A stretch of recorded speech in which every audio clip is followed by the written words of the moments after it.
For 100,000 years, humans are born as a primate species. Expectation of life, 25 years for the first few 100,000 years? First few tens of thousands of years. Infant mortality, rife. Microorganism disease, terrifying. Earthquakes, volcanoes, extraordinary. And fights over land, over territory, over food, over women, over tribalism. Frightening too. For 96,000 years, heaven watches this. With folded arms, with indifference, with coldness. And then, around 3,000 to 4,000 years ago, but only in really barbaric, illiterate parts of the Middle East. Not in China or where people can read or think or do science. No. In barbaric, illiterate, backward parts of the Middle East, it's decided we can't let this go on, we better intervene. And what better way than by human sacrifices and plagues and mass murder? And if that doesn't make them behave morally, we just don't know what does.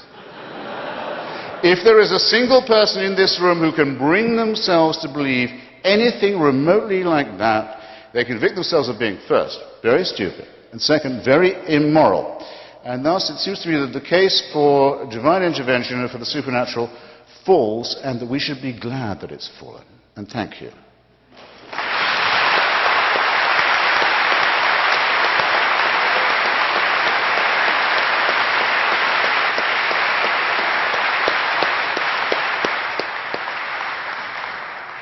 Peter, 10 minutes.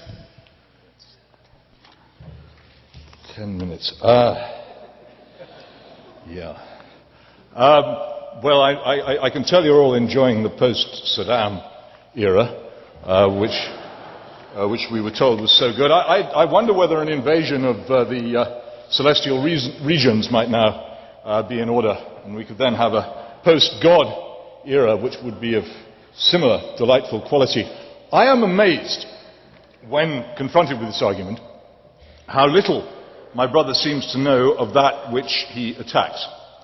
How he prefers to mock and belittle, how he prefers to select from it all those things which I think most educated believers themselves are troubled by, how he imagines that people other than himself do not seem ever to have been troubled by the things which trouble him, and nonetheless have come to the conclusion, despite all, that belief in a God, in my case, God, call him by his first name, that belief in God is nonetheless wise, beneficial, and good, not just for ourselves, but for the universe.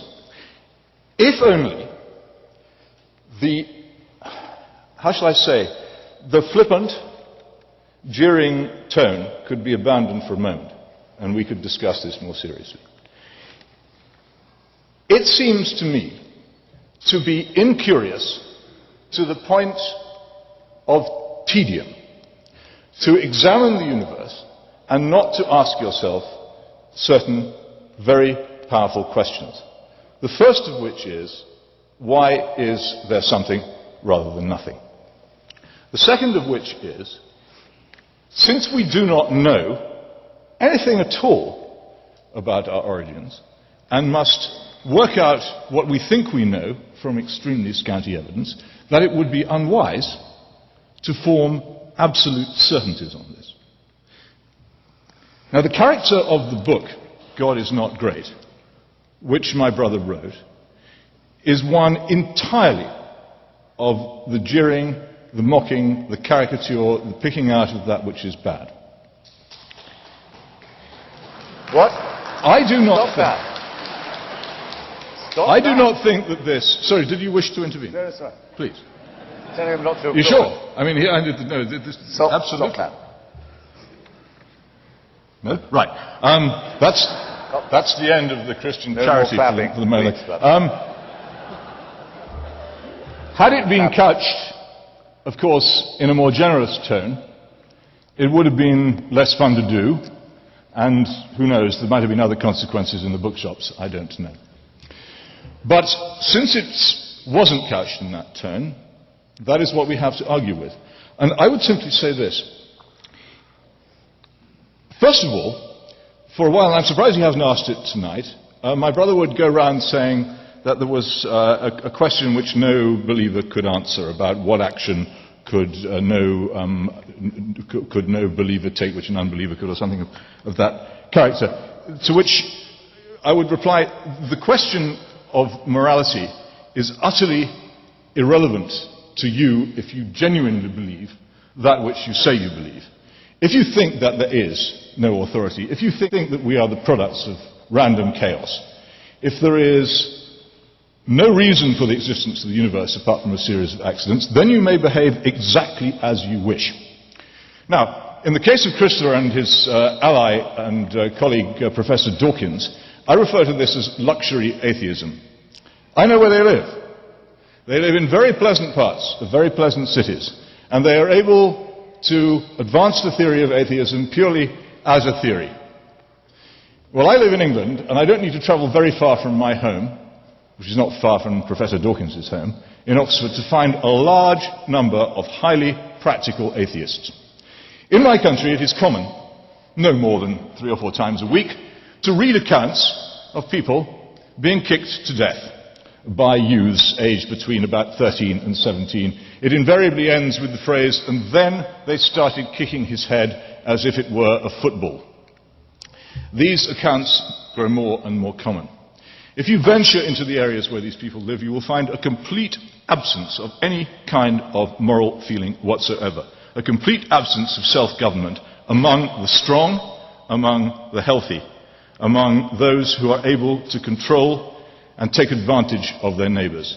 Christianity and everything that went with it have vanished from among them. They are practical atheists, and they really mean it. In fact, in some ways they're not atheists. If you examine my country carefully, you'll find that the worship of Moloch, the slaughter of children at the rate of 180,000 a year in the womb, continues, that the worship of Mammon is out of control, that the worship of Ashtaroth is pretty well advanced as well, and a number of the other pagan gods. They're way out in front of the dear old Anglican Jehovah in whom I attempt to believe. All this seems to me to point to an important factor in religion, which is why it seems to me that it is reasonable, given that we are ignorant of the answer as to whether there is or is not a God and cannot know, why we might reasonably think that it was worth believing in such a being. If the universe does have an order, if it does have an origin, if there is running through it an eternal law, then wouldn't it be a good idea to try to find out what it was and to seek to govern ourselves by it? Now, I too have been to North Korea, and I will tell you that I have the opposite impressions to that which my brother had. This is a country entirely run by people who hate and despise the idea of God and who have made themselves into gods.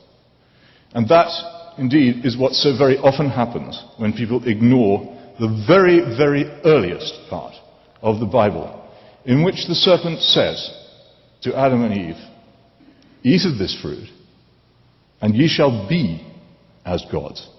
This is what we do when we decide for ourselves that there is nothing above us. We destroy authority. We destroy all the things which turn the hearts of the disobedient to the wisdom of the just. They're going very rapidly in my country. I suspect that if things proceed as they are in our educational system and our trash culture, they will happen pretty rapidly in this one too. And then you will know what happens when God is truly absent, not because he isn't there, but because the only place he can occupy lies within our hearts. And either he is there because we invite him and we seek his assistance in the governing of ourselves, or he is not, and we cease to be able to govern ourselves because we no longer know how to do so.